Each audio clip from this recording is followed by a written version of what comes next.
So we're going to start off with some general questions, just to give the viewer a sense of really what is the story? What are we talking about here? What are we doing here? So you need to start off by giving us a sense of who you are and what is your journey. Yeah, I'm Tom Radford, the writer and director of Peggy and Balmer, and it's based on a book of the same title, Peggy and Balmer, that I've been working on for the last couple of years. And I guess even more than that, you mentioned a journey. Growing up in Edmonton, I was 10 years old when they were in their early 80s, and they were kind of wrapping up their career as journalists in Western Canada, collecting all the old papers, the articles, the photographs, and making kind of the story of their lives on the frontier as frontier journalists. Can I just stop you? I'm sorry. What you need to tell me is, the book is cool, but what is important is that you're Tom Radford, and this is a story of your grandparents, right? So you need to establish the fact that you're telling the story. You're telling the story of your grandparents, and your grandparents were these people who did this activity in Edmonton. Is what I'm suggesting. Okay. I know, but we've got 45 minutes that we're gonna get there. Okay. We're gonna get there. I guess it's just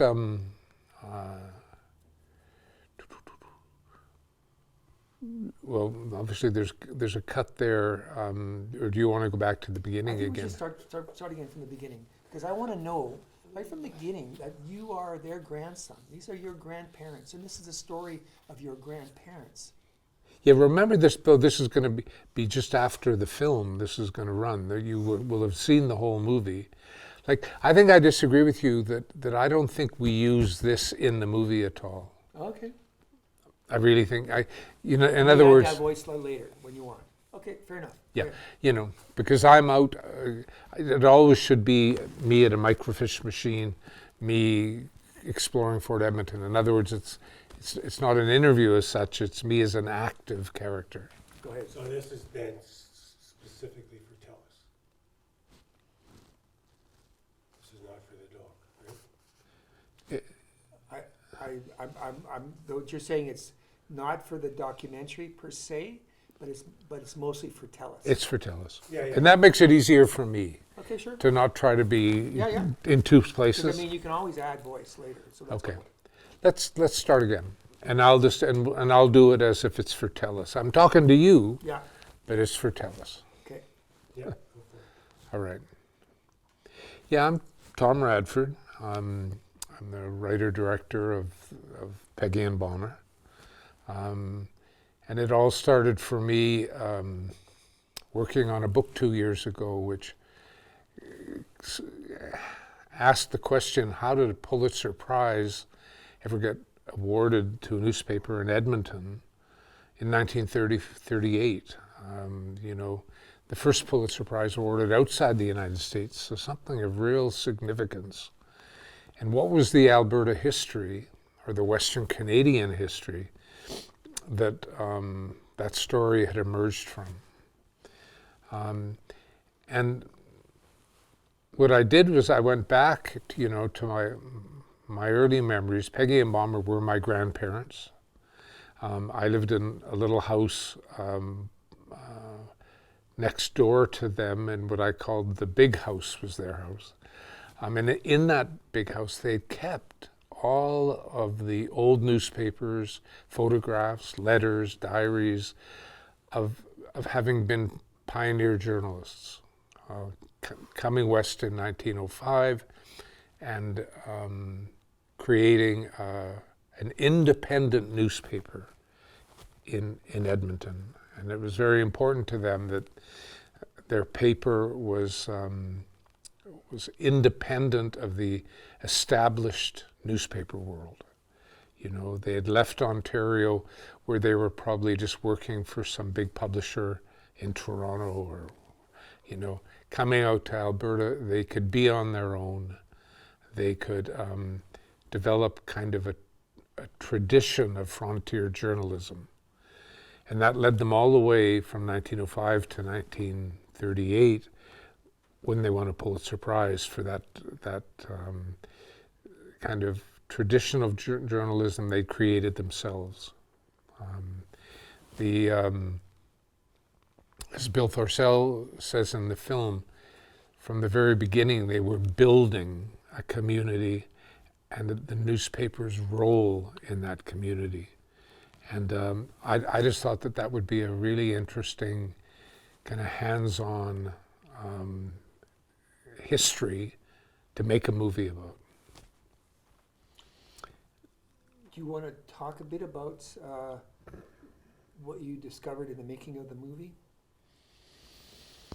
Yeah, it's funny. The more I went through their diaries and their papers, the more I discovered how much they disagreed about everything. You tend as a kid to think your grandparents, okay, they're kind of a unit. But right from the beginning, when they were on the train coming west, they were disagreeing about what that newspaper should be like. Balmer was more covering the legislature, covering the economy, politics and the economy. Peggy was much more about society, the social forces that were at play on the frontier. People who'd come out to the frontier, what were their expectations? How were those expectations disappointed by the history that took place over the next 30 years? So, yeah, it was a big discovery for me how they disagreed about nearly everything. But I thought, boy, that's really very interesting for a film.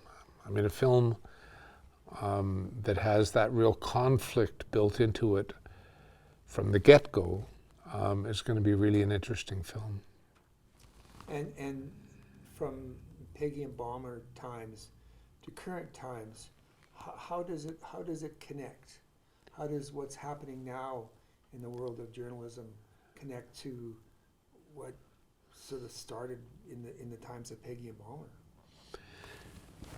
Yeah, I think this importance. I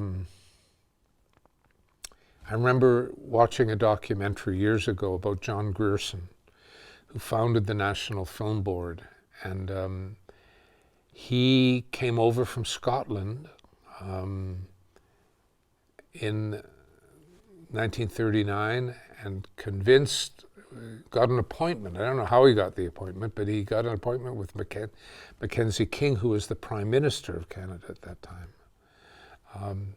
I guess it maybe had been because Grierson was already known as a founder of documentary film in Great Britain. Anyways, he had a meeting with King, and he said to him, especially with a war coming, because I think Hitler had invaded the Czech lands by that time,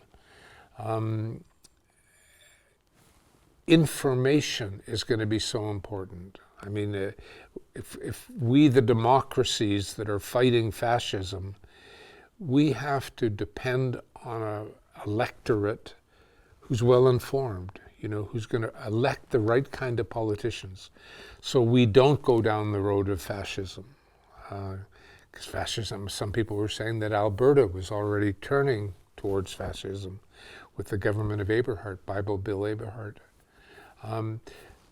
So Grierson actually convinced King to put aside a few $1 million to produce what he called information. A lot of academics in that sense have called it propaganda, but it was basically like, what were the democracies fighting for? Why was democracy so important to the future of Canada? And that, I think, comes right up to the present day when you have people like Trump emerging on the political landscape. If people are well informed, they're not going to have much time for a guy like Trump. But if they're not well informed, and let's face it, that's kind of the American media of the present day, he has a 40% approval rating. So information becomes really important. And I think that's kind of what Peggy and Balmer felt when they came out west, that they knew they were in it, the building of a new society. My grandmother Peggy, actually, there's a great line in one of her diaries, we were in at the making of things. That kind of idea of being there at the beginning. That information, good newspapers, was going to play a really big role in building a new province and building Alberta. And that followed them right up until the 1930s, when suddenly the Eberhard government, the new social credit government, which some people has claimed had fascist tendencies, was going to start to control information. That government was going to say to Balmer, you can't publish a story on our economic policy unless we approve it. And Balmer said, hey, you can't run a country that way. You can't run newspapers that way. So information became a really, really important part of Alberta history, making sure that the freedom of the press to give you that information would always be protected. So is this a labor of love that you've been thinking about for a number of years and decided that now is a good time with what's happening, not just with the Americans and Trump, but maybe even in Alberta with Daniel Smith, that you feel it's an important time for this story to be told? Yeah, I think in a funny way, history seems to be repeating itself. That you look at the world right now, and fascism is on the rise, all around the world. I mean, whether it's China or Russia or Hungary, the danger to democracy has returned, and so understanding the fight for the freedom of the press in the 1930s, and actually an Alberta paper, or a group of Alberta papers, because they all kind of worked together, being awarded the first Pulitzer Award outside the United States. I think that's really important piece of history for people to understand in light of what seems to be coming. I mean, if Trump seems to represent a sort of existential threat to our ideas of democracy. So it just seemed like a really good time to tell this story. When you think about what you're searching for as you look into the detail of the story, are you answering a question? Are you searching for an answer? What is your trek? What is your searching journey? Yeah, I don't mean it to sound, too self-important, but I think if there's a quest involved here, a search, it's for what happens when truth gets compromised, I guess would be the phrase. When governments start to say, this is the truth, our policy is the truth, and I don't want you criticizing it, saying that to newspapers, saying, we now have governments who say to reporters, they don't answer reporters' questions anymore. I mean, Trump was famous for that, for just mocking the reporters who'd ask him the important questions. So we come back again to information and the access to true information.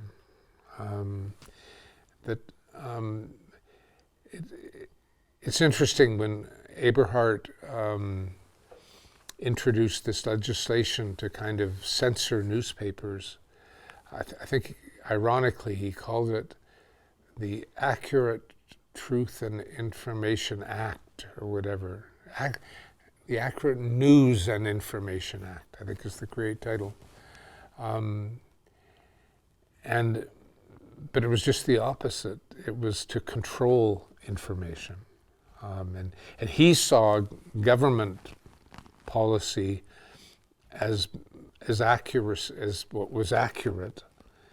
But an editor like Balmer, writing his editorials at the Edmonton Journal, was questioning that, saying, that it isn't true information, it's just really government propaganda. And very interesting that, again, you have in Germany a guy like Joseph Goebbels, who is inventing modern propaganda as we understand it. So right at the same time as Balmer fighting for the freedom of his newspaper in Edmonton, Hitler and Goebbels are doing the same thing in Germany. And we know in Germany what it led to, the sort of nightmares of the Second World War. But it was happening right here, right here in Alberta as well. Do you think that with the advent of social media and the fact that in some ways it's there's a degradation of the institutions that used to bring us journalistic information, whether it be those companies like the New York Times or different media companies that are in decline, and what is increasing is social media, where everybody could be part of that. So in some ways you could argue that that democracy in some ways has gone up because everybody's participating, but because there's no institutions to guide that information, the information is all over the map and no one knows what to believe.